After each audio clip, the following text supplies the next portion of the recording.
La pulsation. Dans les bases de la clarinette, qui peuvent s'appliquer à beaucoup d'instruments, j'ai parlé de la pulsation. L'article d'aujourd'hui va commencer à creuser un petit peu ce sujet simple mais vaste.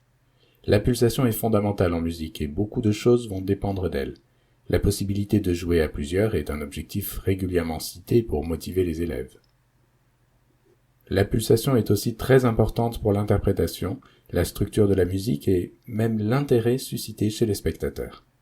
Pour donner quelques pistes de réflexion, je commencerai par donner une définition de la pulsation avant de la personnaliser légèrement pour plusieurs types de sensibilités.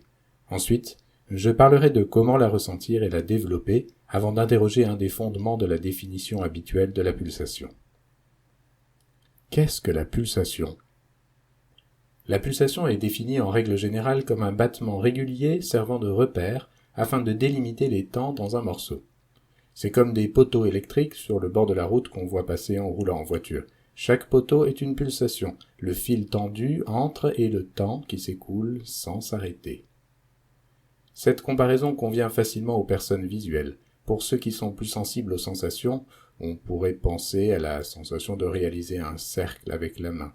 Décidons arbitrairement que la pulsation se situe sur le point le plus bas du cercle, au moment où la main va remonter.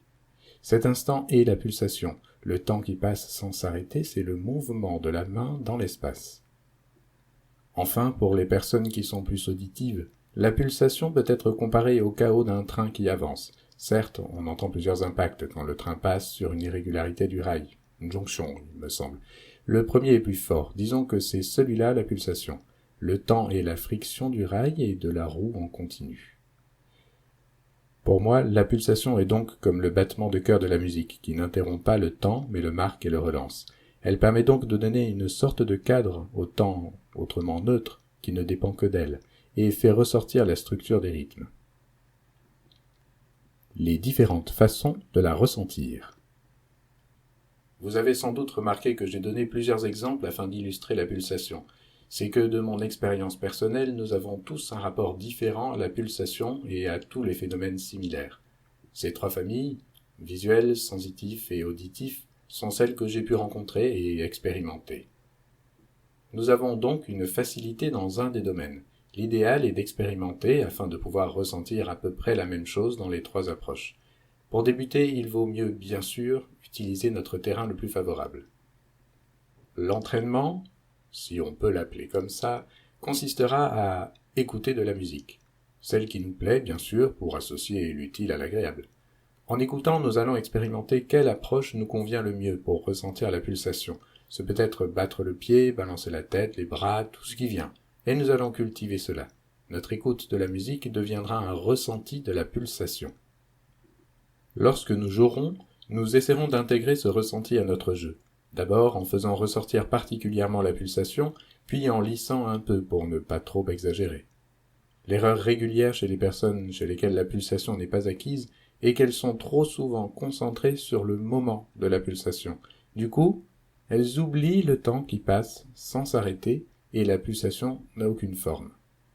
Pour ces personnes-là, la pulsation a tant d'importance que le temps s'arrête. De l'extérieur, leur pulsation semble erratique et sans aucune forme. La régularité en question. Vous aurez repéré qu'il est question de régularité dans la définition officielle de la pulsation. En effet, le métronome nous apporte un battement à intervalles réguliers. Cependant, lorsque vous écouterez certains interprètes, vous pourrez noter des variations dans la pulsation. Sans ces variations, il n'y a pas de ralenti possible, ni au contraire d'accéléré, et tout serait assez plat, à vrai dire. Il existe bien sûr des musiques qui ne nécessitent pas ces variations, et elles ont leur valeur, mais il faut être capable de tout faire. Une fois la pulsation ressentie pour ce qu'elle est, un instant et pas un appui, nous sommes libres de jouer avec elle. Nous devenons alors comme des prestidigitateurs du temps qui semblent le compresser ou le dilater à volonté, faire naître une sensation de vide, d'attente, ou surprendre l'auditoire. Tout cela est bien sûr possible à plusieurs aussi. C'est une question d'écoute, la raison pour laquelle l'entraînement que je conseille part de là, mais aussi de complicité humaine. Bonne pratique, et n'oubliez pas de vous amuser